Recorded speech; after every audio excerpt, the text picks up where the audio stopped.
Olá, alunos! Vamos iniciar a correção da aula de hoje de matemática.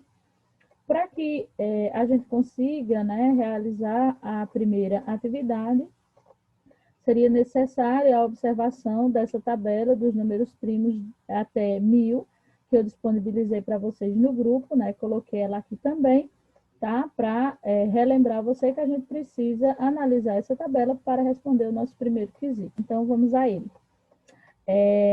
Primeiro eu perguntei qual é o menor número primo com dois algarismos, né? Então, fazendo a análise lá na nossa tabela, o menor número primo de dois algarismos seria o número 11, tá? Na letra B, qual é o maior número primo de dois algarismos? Então, também, pesquisando pela tabela, o nosso maior número seria 97.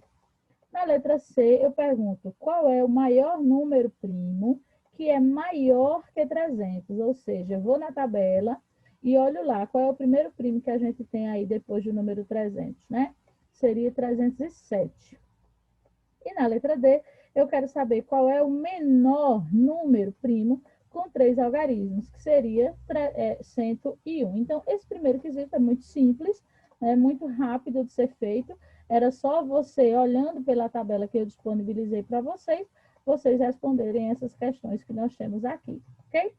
Vamos agora para o nosso segundo quesito, onde nós vamos classificá-los, certo? Onde nós vamos classificá-los em primos e compostos, tá? Então, o que é que a gente analisa? Nós vamos começar analisando o número 237, tá? Então, o que é que a gente faz? A gente vai fazendo os testes dos critérios divisores, tá? Porque lembra que o número primo só tem dois divisores, um e ele mesmo. Então, a partir do momento que de cara aqui eu consegui dividir por 3, consegui dividir por 2, ele já se descaracteriza como primo caindo direto nos números compostos, tá? Então, vamos lá. Aqui eu tenho, no número 237, eu tenho 7 mais 3, que são 10, mais 2, que é 12, e 12 se divide por 3. Então, automaticamente, 237 se divide por 3, então ele é composto. 505, não preciso fazer nada com 505. Ele terminou em 5, né? Então, ele dá para dividir por 5, então ele é composto. O número 1200, não vai sair não, 1024. De cara, eu sei que ele é composto. Por quê? Porque ele é par. Ele terminou no número 4, então ele é um número par, ele é composto. O número 103. O número 103 não dá por 2, tá? Porque ele não é par. Quando eu somo os algarismos 1 mais 3 dá 4, então 4 não dá por 3, 4 não dá por 9, ele também não dá por 5. Então, quando eu vou eliminando esses critérios, ele tem uma grande probabilidade de ser um número primo, ok? 67. 67, a gente viu, né, que se eu observar por 2, ele não funciona, ele não é par. Se eu fizer por 3, 6 e 7 são 13, também não dá certo, então não dá por 2, não dá por 3, não dá por 9, não dá por 5, então ele tem uma grande probabilidade de ser o quê? Primo. Entendeu? A linha de raciocínio, ó, 307. 307 não é par, então não dá por 2. Quando eu somo os algarismos, dá 10. 7 mais 3 é 10, tá? E aí, depois a gente observa, eu não consigo dividir por 5, certo? Então, ele tem uma grande probabilidade de ser o quê? Ser primo, ok? Quando eu faço 247, 247 tem aí uma pegadinha, um número difícil da gente identificar e diferenciar se ele é primo ou não. Ó, ele não dá por 2, porque ele não é par. Quando eu somo os algarismos, eu tenho 7 mais 4, que são 11. 11 mais 2, que dá 13. Então, 13 não dá para dividir por 3, não dá para dividir por 9, ele não dá para dividir por 5, ele não dá para dividir por 7, certo? Ele não dá para dividir por 11. Esse danado só dá para dividir por 13. 247 só dá para dividir por 13. Então, automaticamente, ele pode ser divisível por outros números aí, mas de cara eu sei que ele dá para dividir por 1, por 13 e por 247. Então, ele é um número composto, ok?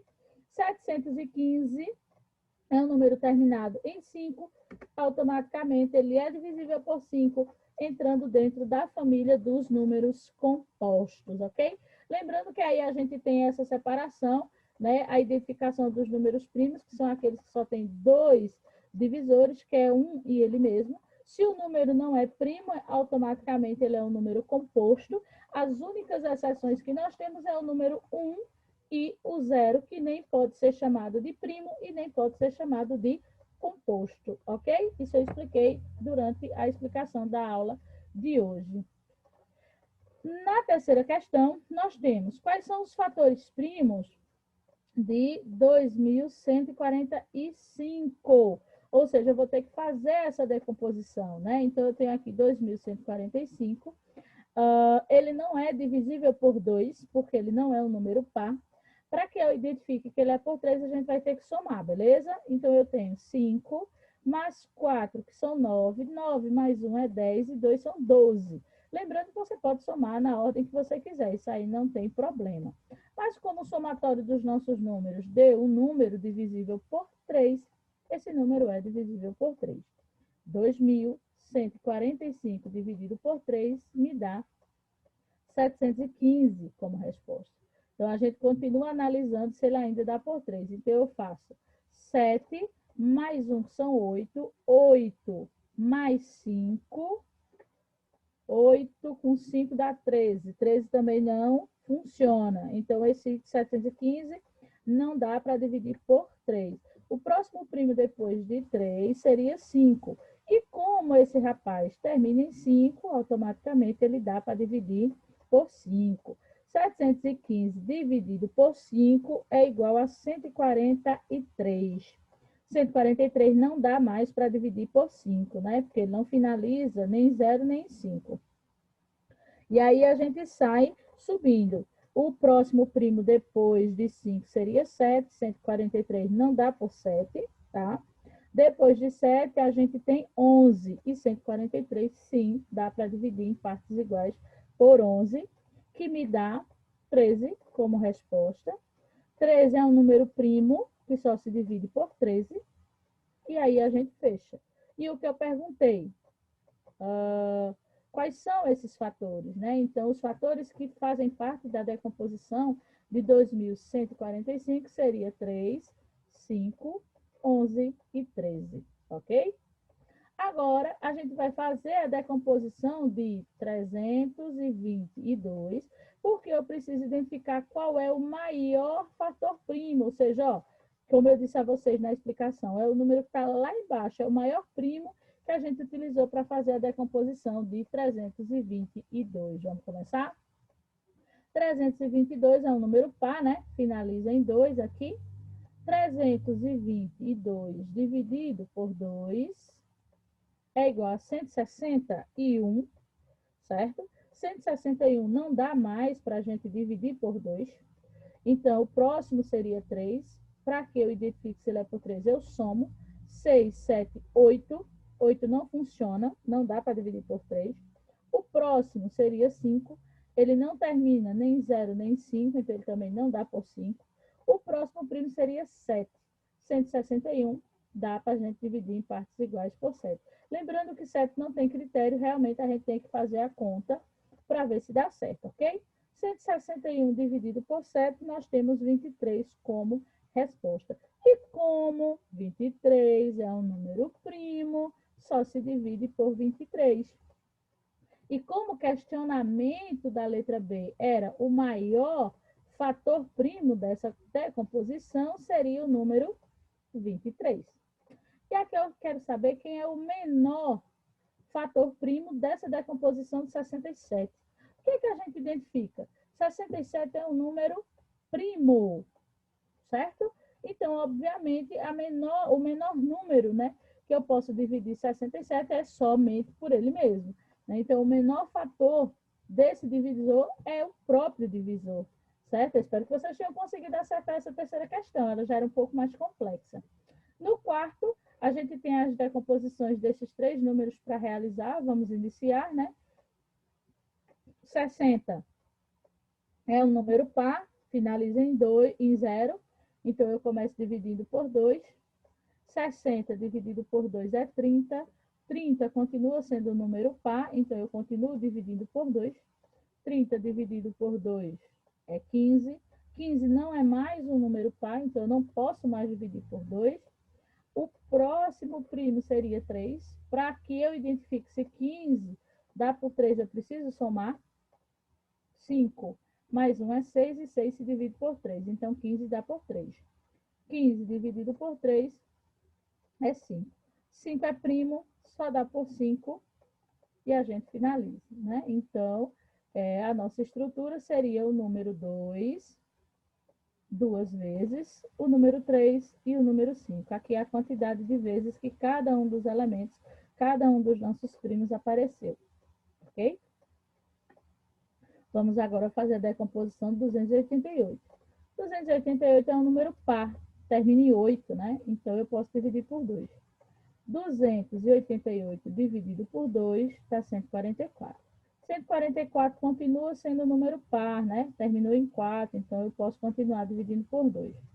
144 dividido por 2 dá 72. 72 continua sendo um número par, terminou em 2, então eu continuo dividindo por 2. 72 dividido por 2 vai dar 36. 36 ainda é par, continua por 2. 36 dividido por 2 é 18. 18 é par, terminou em 8, continua por 2. 18 dividido por 2 são 9, né? E aí, 9 não dá mais. Olha, não dá mais para a gente dividir pelo número 2. Qual é o próximo primo? 3, né? E 9 dá para dividir por 3. 9 dividido por 3 seria 3. 3 é um número primo, só dá por 3, certo? E aí a gente finaliza a nossa decomposição, né? A representação dessa decomposição seria 2 elevado à quinta, né? Ó, o número 2 apareceu 5 vezes e o número 3 apareceu 2 vezes, pessoal, tá vendo? Então, assim, a gente precisa analisar número a número, né? Se ele é par, se ele é divisível por 2 e assim por diante, tá bom? Vamos agora finalizar esse quarto quesito com a decomposição de 110. 110 é um número par, né? Terminou em 0, então eu posso fazer por 2. 110 por 2 vai me dar 55. 55 não dá mais para fazer por 2. O próximo primo seria 3. Quando eu faço 5 mais 5 dá 10. Então, não dá para dividir por 3. O próximo primo seria 5. 55 dá por 5, porque ele termina em 5, né? 55 por 5 vai me dar 11 como resposta. 11 é um número primo que só se divide por 11. E aí a gente finaliza. A nossa representação seria 2 vezes 1 vezes 11. Né? Cada um desses primos apareceu uma única vez nessa decomposição. E agora nós vamos para a nossa última, né? Para o nosso último quesito, onde eu solicitei a vocês que fizessem a decomposição de 72 e depois, aqui ao lado, fizessem a decomposição de 225, para a gente identificar qual é o primo que aparece nas duas decomposições, tá? Então, vamos lá. 72 é um número par, né? Termina em 2, então eu começo dividindo por 2 aqui, que vai dar 36. A decomposição de 72, ela já está pronta, né? Na atividade que a gente fez anteriormente. Então, é só transcrever. 36 ainda dá por 2, que dá 18, que ainda dá por 2, que dá 9, que ainda dá por, que no caso não dá mais por 2, 9 só dá por 3, que dá 3, e por 3, que dá 1, né? Então, aqui, a gente tem a decomposição de 72, eu não fiz ela detalhadamente, porque eu já fiz no quarto quesito, tem uma decomposição que pega todo esse contexto aqui, certo? Então, seria 2 ao cubo e 3 ao quadrado. Agora vamos para 225. 225 não dá por 2, né? Não dá para a gente fazer por 2, porque ele não é par. O próximo primo seria 3. Aí, quando eu faço 5, mais 2 é 7, mais 2 são 9. 9 se divide por 3, certo? Que vai dar 75. 75, 7 mais 5 são 12. 12 ainda dá por 3, então ela continua por 3. Que vai dar 25 como resposta. 25 agora não dá mais por 3, tá? O próximo primo seria 5, e 25 dá por 5, que dá 5. E 5 é um primo que só dá por ele mesmo. E aí a gente finaliza. Qual foi o questionamento? Realize a decomposição de 72 e 225 em números primos e identifique o número primo que é igual nas duas decomposições. Veja, a decomposição desse número de 72 tem 2 e tem 3. Nessa de 225 tem 3 e tem 5. Então, qual é o que é igual nas duas? O primo que é igual nas duas decomposições é o número 3, ok? Então, pessoal, a gente vai finalizando a atividade da semana. Eu espero que vocês tenham conseguido fazer. Nós ainda temos na próxima semana uma revisão de todo esse contexto de números primos, múltiplos e divisores. E aí a gente encerra esse conteúdo, ok? Então, bons estudos. A gente se vê semana que vem.